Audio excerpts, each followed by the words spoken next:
Bonjour à tous et bienvenue dans cette nouvelle vidéo de Drone Theory. Je vous rappelle que Drone Theory est un site de préparation pour l'examen CATS et OpenA2. Donc vous pouvez souscrire sur notre site www.drone-theory.fr notre préparation à ces deux différents examens pour 10 euros par mois pendant 6 mois, soit un abonnement total à 60 euros. Ou si vous ne souhaitez que préparer l'OpenA2, vous pouvez tout à fait prendre un abonnement pour préparer celui-ci à 7 euros par mois pendant 4 mois, soit un total de 28 euros. Si vous ne l'avez toujours pas fait, malheureusement, je vous invite à vous abonner à la chaîne. Ce serait vraiment pas mal de dépasser les 2000 abonnés, encore une fois, avant la fin 2024. Alors, reprenons là où nous en étions, c'est-à-dire à la réglementation générale aérienne avec cette question. Une zone D, dangereuse, est un espace aérien dont la pénétration est toujours autorisée après contact téléphonique avec son gestionnaire, dont la pénétration n'est pas soumise à autorisation, dont l'autorisation de pénétration est toujours requise pour les aéronefs sans équipage à bord, dont l'accès était interdit pendant l'activité. Alors, pour les aéronefs non habités, sachez que pour voler dans une zone à statut particulier dangereuse, quoi qu'il en soit, vous devez identifier le gestionnaire de cette zone et établir un protocole pour avoir une autorisation de pénétration. Donc là, ce sera bien la réponse 3, avec la réponse en vidéo où je vous explique les différentes zones à statut particulier.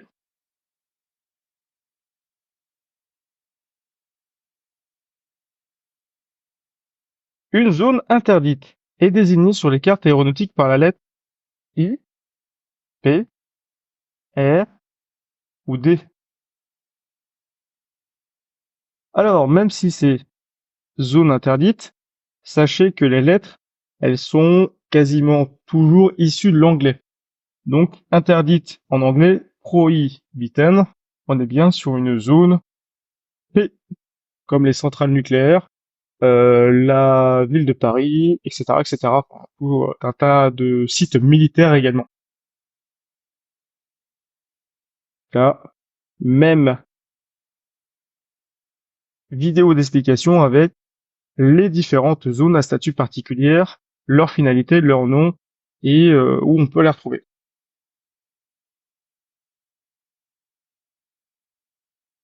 Un planeur est au même niveau que votre aéronef sans équipage à bord, avec une route convergente. L'aéronef voyant l'autre sur sa gauche est prioritaire. Le planeur est prioritaire. L'aéronef voyant l'autre sur sa droite est prioritaire. Vous êtes prioritaire. Donc à partir du moment où, avec votre aéronef sans équipage à bord, votre drone, vous croisez un appareil habité, que ce soit un planeur, un avion, un hélicoptère, sachez que vous devez céder le passage. Et dans ce cas, la bonne réponse serait l'aéronef voyant le planeur est prioritaire, tout simplement. Hop. Alors, dans les vidéos d'explication, vous avez justement les différentes règles d'anti-abordage avec les règles de priorité.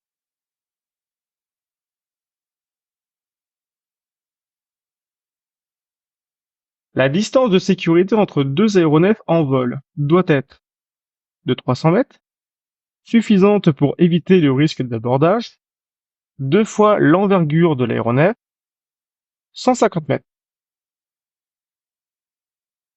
Alors, sachez que dans les appareils habités, et pour la plupart des drones également d'ailleurs, pour calculer la distance entre les aéronefs, c'est très compliqué.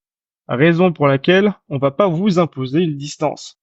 La seule bonne distance est celle où vous n'allez pas rentrer dans votre voisin en vol.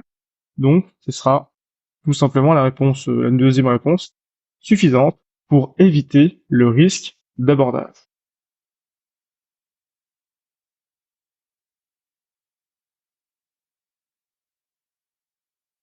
Petite définition.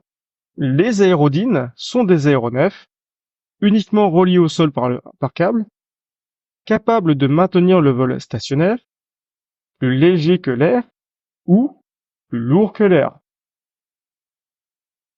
Alors si vous avez vu la vidéo précédente sur le thème réglementation générale aérienne, du coup vous connaissez forcément la réponse car les aérodynes, pour voler, il faut des forces aérodynamiques et à partir de là, cela signifie que c'est un aéronef qui est plus lourd que l'air.